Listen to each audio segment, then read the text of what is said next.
गोनां दिनै चिरां जिल्ला सिङाव थानाय 1 नं सालबारि गामिनि फुंखा बरगयारि बिथाङा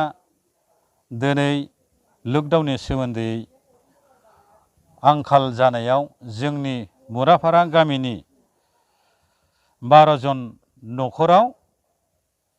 3,000 रांखौ राननानै होदो होननानै बिथोन हरनायलाय आं दिनै बेखौनो एसे बिथांखौ आङो